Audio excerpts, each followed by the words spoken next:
স্বাগত জানাচ্ছি প্রবাসের সংবাদে। সঙ্গে আছি আমি লাইবা জান্নাত। দেখছিলেন বিআরবি কেবল সংবাদ শিরোনাম। এবারে পুরো খবর। যুক্তরাষ্ট্র থেকে আরও ৩০ বাংলাদেশিকে ফেরত পাঠিয়েছে ট্রাম্প প্রশাসন। বৃহস্পতিবার রাত ১১টার দিকে তারা একটি ফ্লাইটে হজরত শাহজালাল আন্তর্জাতিক বিমানবন্দরে অবতরণ করেন। এদের মধ্যে ২৯ জন পুরুষ এবং ১ জন নারী।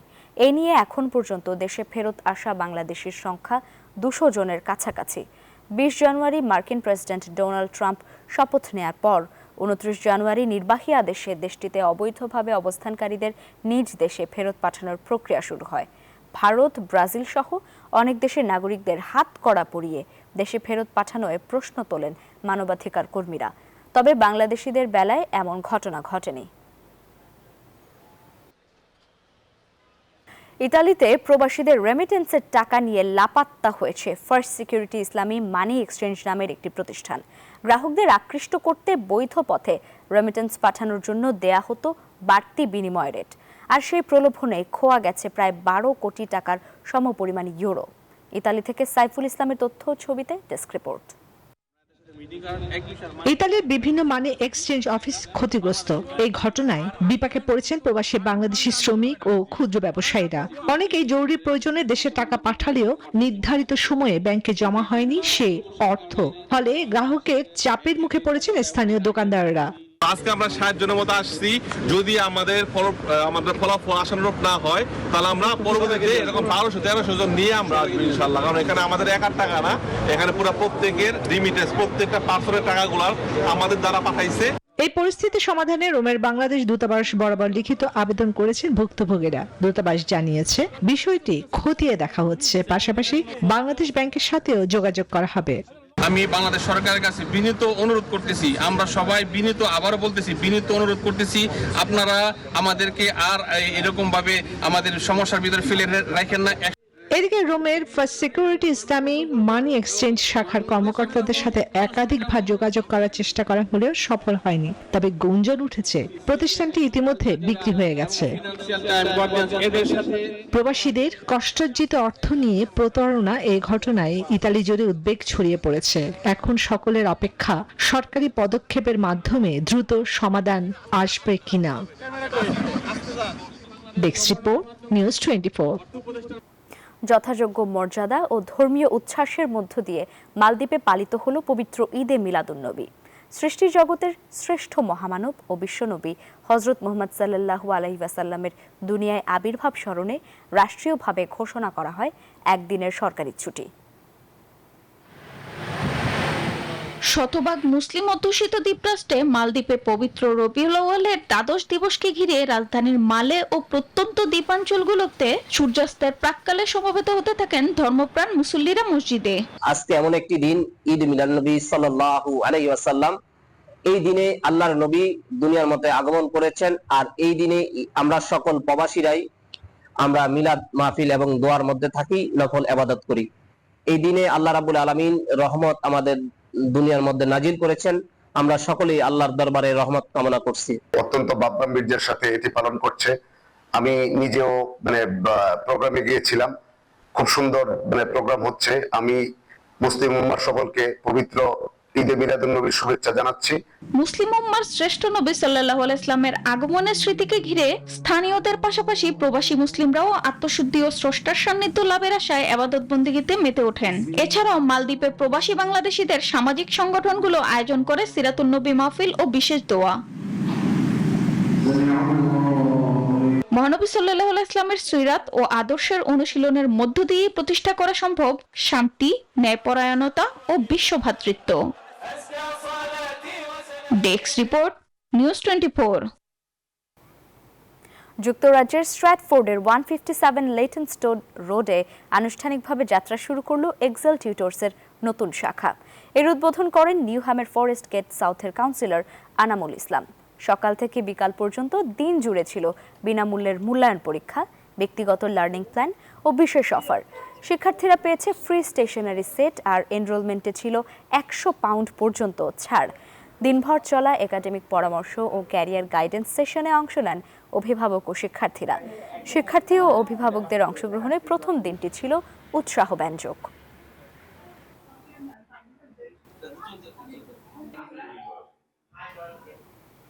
আন্তর্জাতিক আলোকচিত্র অঙ্গনে আবারও আলো ছড়ালেন বাংলাদেশের আলোকচিত্রী পিনুর রহমান। রাশিয়ার ঐতিহাসিক শহর সেন্ট পিটার্সবার্গে অনুষ্ঠিত আন্তর্জাতিক ফটোগ্রাফিক অলিম্পিয়াড ফটোলিম্পিক 2025-এর গ্র্যান্ড ফিনালে তিনি অর্জন করেছেন গৌরবময় সম্মাননা। বিষয়ভিত্তিক লাইভ ফটো শুটিং পর্বের প্রথম রাউন্ডে তিনি জয় করেন ক্যাটাগরি উইনার খেতাব। অ্যাকসেন্ট ক্যাটাগরিতে তার তোলা ছবি দ্য রেড স্পট পেয়েছে এই স্বীকৃতি। সেন্ট পিটার্সবার্গের হিস্ট্রিক্যাল পার্ক রাশিয়া মাই হিস্ট্রির অডিটোরিয়ামে জমকালো পুরস্কার বিতরণী অনুষ্ঠানে এই প্রদর্শনী হয়। দেশ বিদেশের বিভিন্ন প্রদর্শনী ও প্রতিযোগিতায় অংশ নিয়ে এখন পর্যন্ত 80টিরও বেশি সম্মাননা অর্জন করেছেন Pinur Rahman. The Guardian, the Times, Deutsche Welle ও আল জাজিরার মতো আন্তর্জাতিক গণমাধ্যমেও স্থান পেয়েছে তার আলোকচিত্র।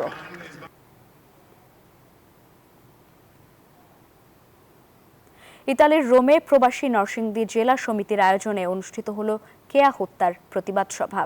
রোমের 5 ফোরন রেস্টুরেন্টে অনুষ্ঠিত এ সভায় বক্তারা অভিযোগ করেন, স্বামী ও শ্বশুরবাড়ির লোকজন হত্যা করলেও ঘটনাটিকে আত্মহত্যা হিসেবে চালানোর চেষ্টা চলছে। নরসিংদী জেলা সমিতির উপদেষ্টা আব্দুল হকের সভাপতিত্বে এবং সাধারণ সম্পাদক বিপুলের সঞ্চালনায় অনুষ্ঠিত এই সভায় বক্তব্য রাখেন সমিতির সিনিয়র সহসভাপতি দীন মোহাম্মদ জামান, সাংগঠনিক সম্পাদক আলী মর্তুজা, সহসভাপতি ফজলুল হক সরকার, উপদেষ্টা রফিকুল ইসলাম তুহিন, সাংস্কৃতিক সম্পাদক মাহফুজা রূপা, প্রচার সম্পাদক সবুজ আহমেদ সহ প্রবাসী নরসিংদীর নেতৃবৃন্দ।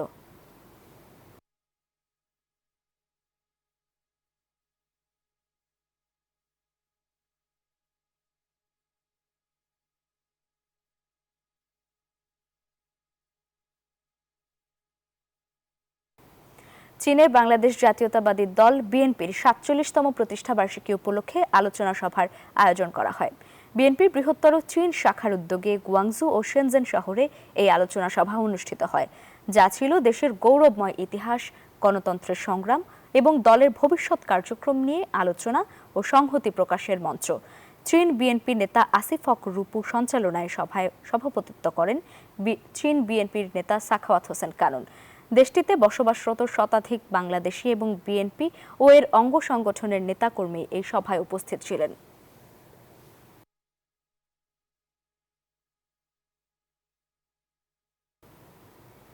সৌদি আরবের রিয়াদের চিটাগং জায়ান্টস ক্রিকেট দলের সংবাদকর্মীদের সঙ্গে মতবিনিময় সভা অনুষ্ঠিত হয়েছে। রিয়াদের চিটাগং রেস্টুরেন্টে অনুষ্ঠিত সভায় সংবাদকর্মীদের সঙ্গে মতবিনিময় করেন চিটাগং জায়ান্টসের কর্ণধার কারি আব্দুল হাকিম।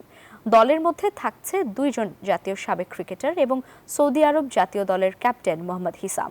এ সময় উপস্থিত ছিলেন প্রবাস বাংলা প্রিমিয়ার লিগের সিইও মকবুল পাটোয়ারি রুবেল, হাজি সেলিম, আফসার উদ্দিন, মোহাম্মদ হাসান, সহকারী টিম ম্যানেজার ইমাম মাহাদি সহ আরও অনেকে। দলটির কর্মকর্তারা জানান, দলের মধ্যে থাকছেন 2 জন সাবেক জাতীয় ক্রিকেটার এবং সৌদি আরব জাতীয় দলের ক্যাপ্টেন মোহাম্মদ হিসাম। দর্শক, প্রবাসের সংবাদে সময় হলো একটি বিরতির, সাথেই থাকুন। স্বাগত আরেকবার প্রবাসের সংবাদে। ছুটির দিনে ডাকসুতে চমক দেখিয়ে নির্বাচন থেকে সরে দাঁড়ালেন জিএস প্রার্থী মাহিন সরকার। সমর্থন দিলেন বৈষম্য বিরোধী শিক্ষার্থী সংসদ প্যানেলের প্রার্থী মোহাম্মদ আবু বাকের মজুমদারকে। এদিকে শুক্রবারের জুমার নামাজের আগে ও পরে গণসংযোগে ব্যস্ত ছিলেন প্রার্থীরা। সাইবার বুলিং ও অপপ্রচারের শঙ্কার কথা জানান ছাত্রদল ভিপি প্রার্থী আবিদুল ইসলাম খান। আর শিবির সমর্থিত ভিপি প্রার্থী সাদেক কায়েব ফের তুললেন আচরণবিধির লঙ্ঘনের অভিযোগ। ভোটের মাঠে শেষ মুহূর্তের নানা নাটকীয়তার মধ্য দিয়ে জমে উঠেছে ঢাকা বিশ্ববিদ্যালয় কেন্দ্রীয় ছাত্র সংসদ ডাকসু নির্বাচন। শুক্রবার চমক দেখালেন সমন্বিত শিক্ষার্থী সংসদের জিএস প্রার্থী মাহিন সরকার। প্রতিদ্বন্দ্বী বৈষম্য বিরোধী শিক্ষার্থী সংসদের জিএস প্রার্থী আবু বাকের মজুমদারকে সমর্থন জানিয়ে নির্বাচনী লড়াই থেকে সরে দাঁড়ানোর ঘোষণা দেন তিনি। আমি জিএস পদে নির্বাচিত করার জন্য আমার সকল শুভাকাঙ্ক্ষী ঢাকা বিশ্ববিদ্যালয়ের সাধারণ শিক্ষার্থীবৃন্দ সকলের প্রতি আহ্বান জানাচ্ছি, আবু বাকের মজুমদারকে আপনারা জিএস পদে নির্বাচিত করুন। আবু বাকের মজুমদারের বিজয়ী মাহিন সরকারের বিজয় বলে সূচিত হবে ইনশাআল্লাহ। যে কোনো ফরম্যাটে হোক, মাহিন ভাই সেই জায়গায় সহযোগিতা করেছেন, তিনি তার বড় মনের পরিচয় দিয়েছেন। আমি ভাইয়ের কাছে সবার পক্ষ থেকে, আমার পক্ষ থেকে ধন্যবাদ, কৃতজ্ঞতা জানাই। এদিকে ডাকসু নির্বাচনের আগে শেষ শুক্রবার হওয়ায় বিভিন্ন হলের মসজিদগুলোতে ছিল প্রার্থীদের সরব উপস্থিতি। জুমার আগে ও পরে তারা চালান গণসংযোগ। মহসিন হলে জুমার নামাজ শেষে প্রচারণায় ছিলেন ছাত্রদল সমর্থিত প্যানেলের ভিপি প্রার্থী মোহাম্মদ আবিদুল ইসলাম খান। ভোটের মাঠে সাইবার বুলিং ও অপপ্রচারের শঙ্কার কথা জানান তিনি। এ সময় ডাকসু নির্বাচনকে জাতীয় নির্বাচনের সাথে তুলনা করেন জিএস প্রার্থী শেখ তানভীর বারী হামিম। সাইবার বুলিং এবং হচ্ছে যে আপনার অপপ্রচার যেটা চলছে, প্রপাগান্ডা চলছে বিভিন্ন গ্রুপগুলোতে, মানে হচ্ছে যে খুব মেসিভ আকারে, মানে রাজনৈতিক প্রার্থীগুলোকে রাজনৈতিকভাবে মোকাবেলা করতে ব্যর্থ হয়ে এই অপপ্রচারে একটা গোষ্ঠী নেমেছে। সারা বাংলাদেশের মানুষ কিন্তু নজর রেখেছে ডাকসুর উপরে, কারণ তারা এটিকে একটি টেস্ট কেস হিসেবে দেখছে। কারণ একটি বিশ্ববিদ্যালয় প্রশাসনের নির্বাচন, এই নির্বাচন যদি সুস্থ সুন্দর না হয় তাহলে জাতীয় নির্বাচনও তো ব্যাহত হবে। সুতরাং আমরা চাচ্ছি এবং শিক্ষার্থীদের ভিতরেও আমরা আমেজ পরিলক্ষিত করছি 9 সেপ্টেম্বর একটি উৎসব মুখর পরিবেশে ভোট অনুষ্ঠান হবে এবং একই সাথে এর মাধ্যমে আগামী ফেব্রুয়ারিতে যে জাতীয় নির্বাচন সেই অগ্রযাত্রাও শুরু হবে। অন্যদিকে সূর্য সেন হলে বিভিন্ন প্যানেলের বিরুদ্ধে আচরণবিধি লঙ্ঘনের অভিযোগ তোলেন শিবির সমর্থিত প্যানেল ঐক্যবদ্ধ শিক্ষার্থী জোটের ভিপি প্রার্থী সাদিক কায়েম। এখন পর্যন্ত আমরা বিশ্ববিদ্যালয় প্রশাসনকে বিভিন্ন অভিযোগ দিয়েছি, বিশ্ববিদ্যালয় প্রশাসন এখন পর্যন্ত কোনো কার্যকর উদ্যোগ গ্রহণ করেনি। আপনারা জানেন আমাদের যারা নারী প্রার্থী আছে তাদের বিরুদ্ধে ক্রমাগত সাইবার বুলিং হচ্ছে। সাবিকুন নাহার তামান্নার ছবি বিকৃত করা হয়েছিল, আমরা লিখিত অভিযোগ দিয়েছি, কিন্তু এখন পর্যন্ত বিশ্ববিদ্যালয় প্রশাসন কোনো ধরনের কার্যকর উদ্যোগ গ্রহণ করেনি। এদিকে বিকেলে টিএসসিতে অনুষ্ঠিত হয়েছে বহুল প্রতীক্ষিত জিএস পদপ্রার্থীদের নির্বাচনী বিতর্ক। ঢাকা ইউনিভার্সিটি ডিবেটিং সোসাইটির আয়োজনে এই বিতর্ক প্রতিযোগিতা শুরু হয় বিকেল 3:30টায়। 9 সেপ্টেম্বর অনুষ্ঠিত হতে যাওয়া ডাকসু নির্বাচনে মোট 39,775 জন ভোটার তাদের ভোটাধিকার প্রয়োগ করবেন। ভোটের মাঠে নানা নাটকীয়তার মধ্য দিয়ে তৈরি হচ্ছে নতুন সব সমীকরণ। তবে এখনও বিজয় হিসাব নিকেশ বদলানোর ক্ষমতাটা ভোটারদের হাতেই রয়েছে। আর তাই তো অভিযোগ অনেক থাকলেও ভোটারদের কাছে ছুটে যেতে হলে হলে ঘুরে বেড়াচ্ছেন প্রার্থীরা। আল মোহামেনুল খান, নিউজ 24, ঢাকা। লেজুর বৃত্তি, রাজনীতিকরণ ও বিভিন্ন রাজনৈতিক দলের চাপের মুখেই জিএস পদ থেকে সরে দাঁড়িয়েছেন মাহিন সরকার। মাহিন ছেড়ে দিলেও তারা নির্বাচন থেকে সরে যাবেন না বলে জানিয়েছেন সমন্বিত শিক্ষার্থী সংসদ প্যানেলের ভিপি প্রার্থী জামাল উদ্দিন খালিদ। শুক্রবার সন্ধ্যায় ঢাকা বিশ্ববিদ্যালয়ের মধুর ক্যান্টিনে সংবাদ সম্মেলনে এই কথা জানান তিনি। বলেন, মনোনয়নপত্র নেয়ার পর থেকেই মাহিনের ওপর রাজনৈতিক চাপ ছিল, তাই তিনি নির্বাচন থেকে সরে যেতে বাধ্য হয়েছেন। তবে শিক্ষার্থীরা দলীয় রাজনীতির দুর্বৃত্তায়ন থেকে বের হয়ে যোগ্য প্রার্থীকে নির্বাচিত করবেন এমন তার প্রত্যাশা তার। রাজনীতির বিরুদ্ধবাদী এই যে একজন প্যানেল থেকে আজকে চলে গেছে শুধু তা না, আমার প্যানেলের অন্য আরো অনেক প্রার্থীকেই মন্ত্রীপাড়া থেকে সব বিভিন্ন জায়গা থেকে চাপ সৃষ্টি করা হচ্ছে, তারা যেন বসে যায়, আগ থেকে যেন প্যানেলে না আসে। এখন আসার পরে এমনকি দুঃখজনক কথা হচ্ছে, কাউকে তাদের পার্সোনাল তথ্য অনলাইনে ছেড়ে দেওয়ার হুমকি দেওয়া হচ্ছে যে তুমি যদি না বসো তোমার পার্সোনাল অমুক তথ্য আমরা অনলাইনে ছেড়ে দেব। এই ধরনের ভিন্ন রাজনীতিও করা হচ্ছে। এদিকে জাহাঙ্গীরনগর বিশ্ববিদ্যালয় কেন্দ্রীয় ছাত্র সংসদ নির্বাচনে 8ম দিনের মতো চলে প্রচারণা। দীর্ঘ প্রতীক্ষিত এই নির্বাচন ঘিরে পুরো ক্যাম্পাসে বিরাজ করছে উৎসব মুখর পরিবেশ। বিভিন্ন ছাত্র সংগঠন ও স্বতন্ত্র প্রার্থীরা পোস্টার, লিফলেট, পথসভা ও নানা কর্মসূচির মাধ্যমে শিক্ষার্থীদের কাছে নিজেদের ভিশন তুলে ধরছেন।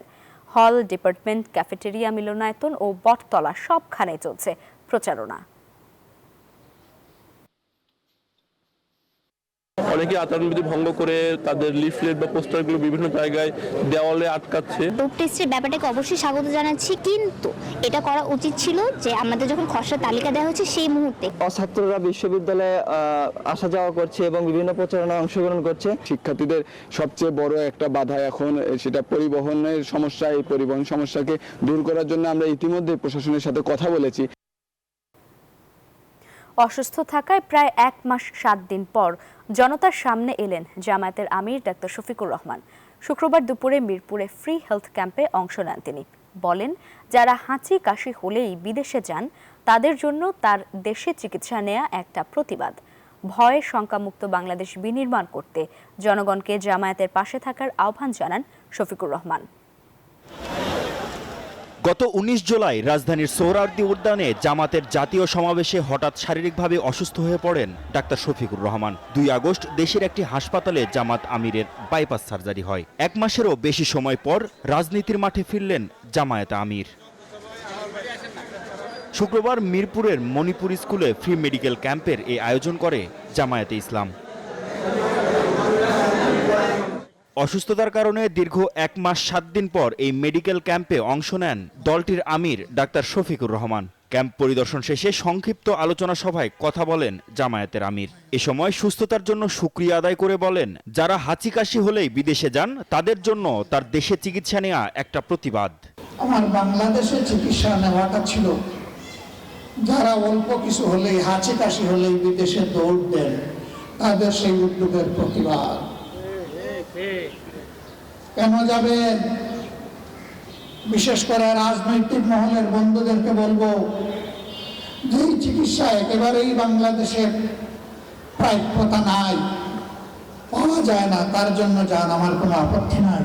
শুধু দেশের নাগরিক ও জনগণের জন্য রাজনীতি করে জামায়াত বলেও দাবি করেন ডাক্তার শফিকুর রহমান। ক্ষমতায় গেলে জামায়াতের কোনো সংসদ সদস্য অতিরিক্ত সরকারি সুযোগ সুবিধা ভোগ করবে না বলেও দাবি করেন।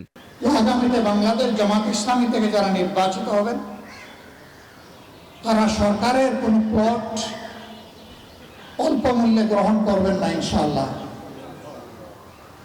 বিনা ট্যাক্সের গাড়ি চড়বেন না ইনশাআল্লাহ। এও বলেছি, সরকারের দেওয়া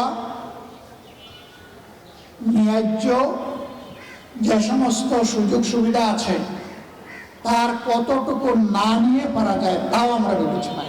ভয় ও শঙ্কামুক্ত বাংলাদেশ বিনির্মাণ করতে জনগণকে পাশে থাকার আহ্বানও জানান জামায়াতের আমির। ইনশাআল্লাহ। মাহমুদ হাসান, নিউজ 24, ঢাকা। নির্বাচন বানচালে দিল্লি থেকে ষড়যন্ত্র চলছে, এমন মন্তব্য করেছেন বিএনপি চেয়ারপারসনের উপদেষ্টা জয়নুল আবদিন ফারুক। বলেন, আগামী নির্বাচন বানচালের চেষ্টা করলে জনগণকে সাথে নিয়ে রুখে দেয়া হবে। শুক্রবার জাতীয় প্রেস ক্লাবে বিএনপির ৪৭তম প্রতিষ্ঠাবার্ষিকী উপলক্ষে আয়োজিত আলোচনা সভায় এসব কথা বলেন তিনি। ফারুক অভিযোগ করেন, নির্বাচনকে বিভ্রান্ত করার জন্য পিআর সহ নানামুখী ষড়যন্ত্র করছে কোনো রাজনৈতিক দল। যারা পিআর পদ্ধতি ছাড়া নির্বাচনে যাবে না তাদের রাজনৈতিক কৌশল পরিবর্তন করার আহ্বান জানান তিনি। একদিনের জন্য লোক তোমাকে বিএনপিকে ক্ষমতায়, আওয়ামী লীগের আবারও দিল্লির প্ররোচনায় বাংলাদেশের কিছু লোক যদি আবার আওয়ামী লীগের সাথে আঘাত করে এই প্রফেসর ইউনূস সরকারের একটি নির্বাচনকে বানচাল করার চেষ্টা করেন, জনগণ প্রতিহত করবে। এদিকে নূরের ওপর হামলার বিচার, জাতীয় পার্টি সহ 14 দলকে নিষিদ্ধের দাবিতে সমাবেশ করেছে গণ অধিকার পরিষদ। শুক্রবার বিকেলে শাহবাগ জাতীয় জাদুঘরের সামনে এই সংহতি সমাবেশে অংশ নেন জামায়াত, বিএনপি সহ 15টির বেশি রাজনৈতিক দলের নেতারা। এতে বক্তারা বলেন, সংস্কার না হওয়াতে মাথা চাড়া দিচ্ছে ফ্যাসিবাদ। দাবি তোলেন অনতিবিলম্বে প্রশাসন সহ গুরুত্বপূর্ণ জায়গায় দ্রুত সংস্কারের। অভিযোগ করেন, অন্তর্বর্তীকালীন সরকারেও রয়েছে ফ্যাসিবাদের দোসর।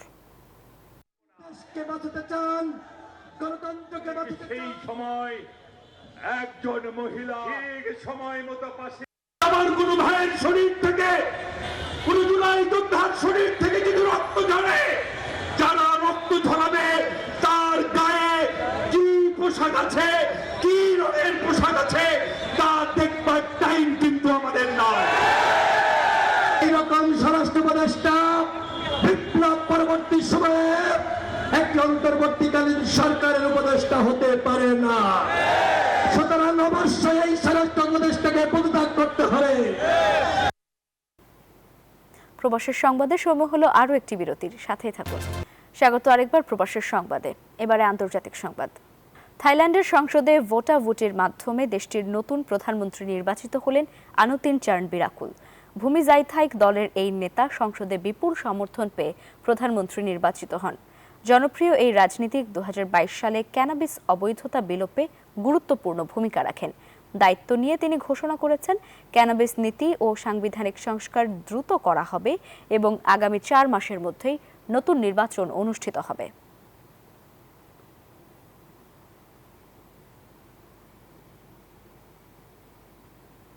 এবারে নিউজ 24 স্পোর্টস। এশিয়ান কাপের প্রস্তুতি নিতে আজ নেপালের বিপক্ষে মাঠে নামছে হামজা সমিতবিহীন বাংলাদেশ। নেই ফাহমিদুল মোরসালিনও। প্রেস কনফারেন্সে অধিনায়ক জামাল ভুঁইয়া ও কোচ ক্যাব্রেরা জানান, নেপালের মাটিতে প্রথম ম্যাচে জয়ের জন্যই নামবেন তারা। এশিয়ান কাপের মূল পর্বে খেলার সুযোগ এখনো আছে বাংলাদেশের সামনে, তাই প্রস্তুতির কোনো কমতি রাখছে না বাফুফে। বাছাই পর্বে হংকং ম্যাচের প্রস্তুতি নেপালের সাথেই সারছে বাংলাদেশ। প্রথম ম্যাচে ফুটবলারদের স্কিল, ফিটনেস সবকিছু পরখ করে নিতে চান কোচ ও অধিনায়ক। এই ম্যাচে মাঠে দেখা যাবে না হামজা চৌধুরী, সমিত সোমকে। ক্লাব থেকে ছাড়পত্র পাননি তারা। অন্যদিকে অনূর্ধ্ব 23 ফুটবল দলের সাথে আছেন ফাহমিদুল মুরসালিনরা। তবে যে দল আছে তাদের নিয়ে নেপালকে হারাতে প্রস্তুত জামাল ভুঁইয়ারা।